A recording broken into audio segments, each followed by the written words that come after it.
محمدی city centre فتح گڑھ agency road well پورہ سیالکوٹ. رابطہ محمد علی 030061337113. محمد عثمان 030061711415.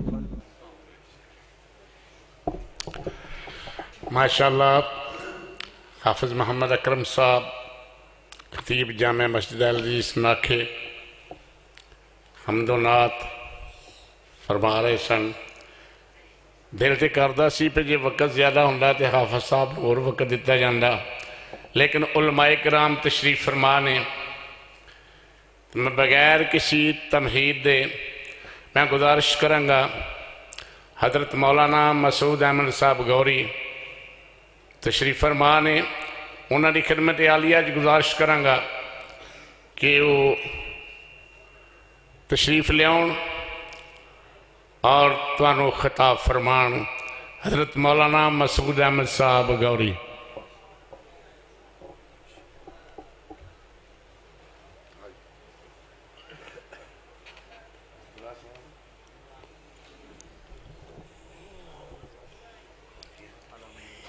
الحمدللہ وکفا وسلام علی عبادہ الذین اصطفیٰ.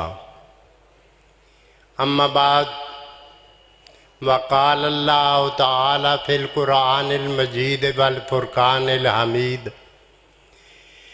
فاعوذ باللہ من الشیطان الرجیم. بسم اللہ الرحمن الرحیم.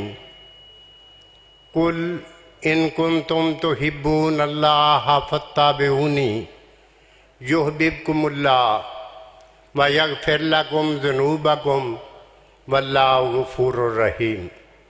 صدق اللہ المولانا العظیم. قل، اے میرے پیغمبر کہہ دیو، انہوں فرما دیو، انہوں دس دیو، انہوں سمجھا دیو، انہوں دے اندر بانگ دوہل اعلان کر دیو کہ ان کنتم تحبون اللہ، اگر تسی اللہ نال محبت کرنا چاہتے ہو، اللہ نال پیار کرنا چاہتے ہو، اللہ دا قرب حاصل کرنا چاہتے ہو، اللہ دی نزدیکی چاہتے ہو، اللہ دے دوست بننا چاہتے ہو، تو فاتبعونی، میری پیروی کر لو، میری اتباع کر لو، میرے نقش قدم تے چلو. میں جو دساں انہوں پکڑ لو اور جس چیز تو منع کرنا رک جاؤ.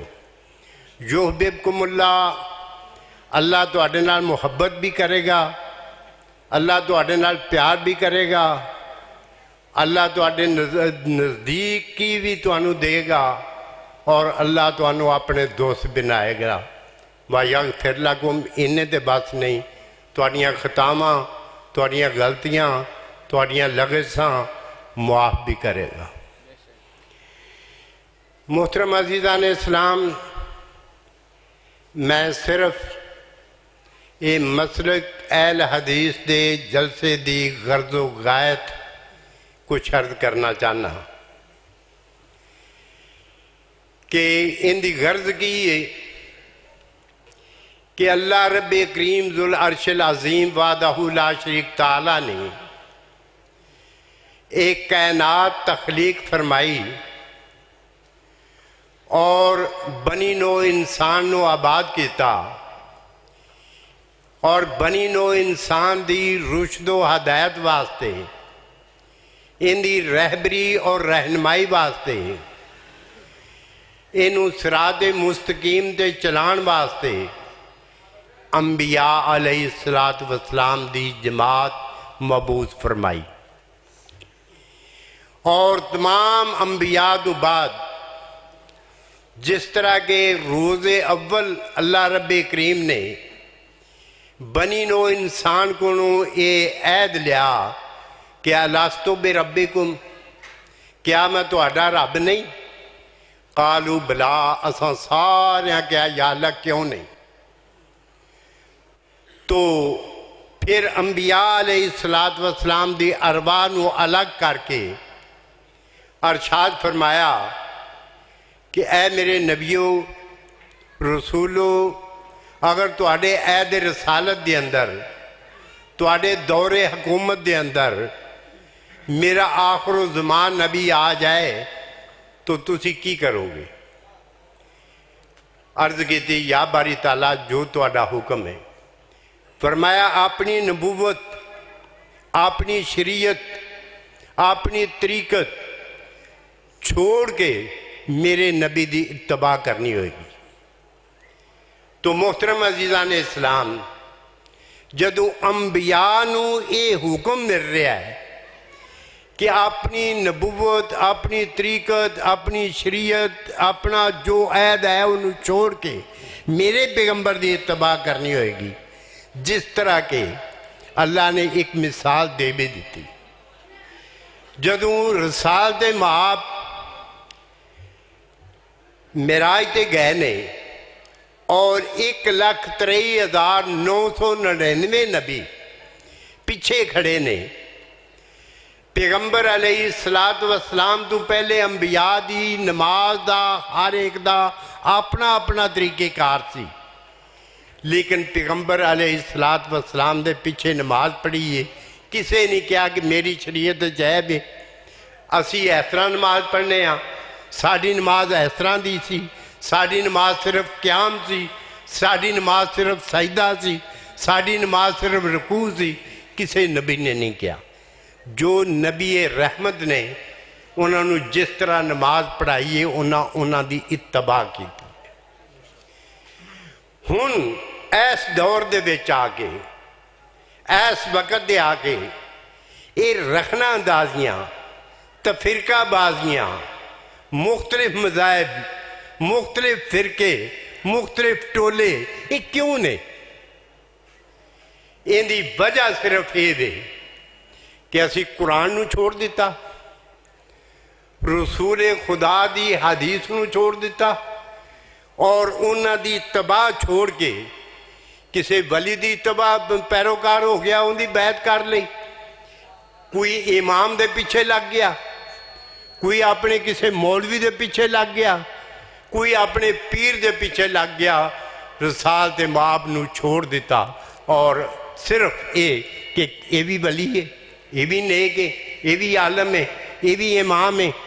نبیاں نو اپنی نبوت چھوڑ کے، اپنی شریعت چھوڑ کے پیغمبر دی اتباع دا حکم مل رہا ہے۔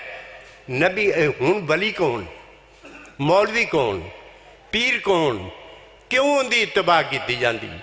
جدوں قرآن پاک کہہ رہا ہے اطیعوا اللہ و اطیعوا الرسول، اطاعت صرف اللہ اور اللہ دے رسول دیئے، اور فرمایا کہ وَأُولِي الْأَمْرِ مِنْكُمْ، جیڑے تواڈے وچوں تواڈے امیر منتخب کیتے جاندے نے، لیکن انہاں دی مشروط کر دیتی، اتھے شرط عائد کر دیتی اللہ تعالیٰ نے، وَإِن تَنَازَعْتُمْ فِي شَيْءٍ فَرُدُّوهُ إِلَى اللَّهِ وَرَسُولِهِ، اگر ان دی اتباع کردے ہوئے کوئی شکوک و شبہات پیدا ہون، تنازع پیدا ہوئے، کوئی اختلاف پیدا ہو جائے، کوئی متنازع گل ہو جائے، انہوں چھوڑ کے کی کرنا ہے؟ اپنا مسئلہ کتوں حل کرنا ہے؟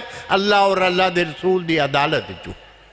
لہذا محترم عزیزان اسلام، ساڈا مسلک، ساڈا مذہب، ساڈی دعوت، ساڈی تبلیغ، ساڈی سوچ اور ساڈی راہ ہوئے جو اللہ اور اللہ دے رسول نے متعین کیتی ہے، جندہ اسی اقرار کرنے ہیں اہدنا الصراط المستقیم۔ تو محترم عزیزان اسلام، یہ ہے ساڈے جلسے دی غرض و غایت، یہ ہے صرف دعوت ساڈی کہ اتباع کرو صرف رسول اللہ دی، پیروی کرو صرف رسول اللہ دی، اور اگر گل منو تو صرف رسول اللہ دی، ان دے مقابلے وچ دنیا دی کوئی شخصیت جتنی مرضی وڈی آ جائے ان دی گل نو چٹھلایا جا سکتا ہے، ترک کیتا جا سکتا ہے، لیکن اللہ اور اللہ دے رسول دی بات نو ترک نہیں کیتا جا سکتا۔ اللہ سانو اتباع کرن دی اور عمل کرن دی توفیق عطا فرمائے۔ وآخر دعوانا ان الحمدللہ رب العالمین۔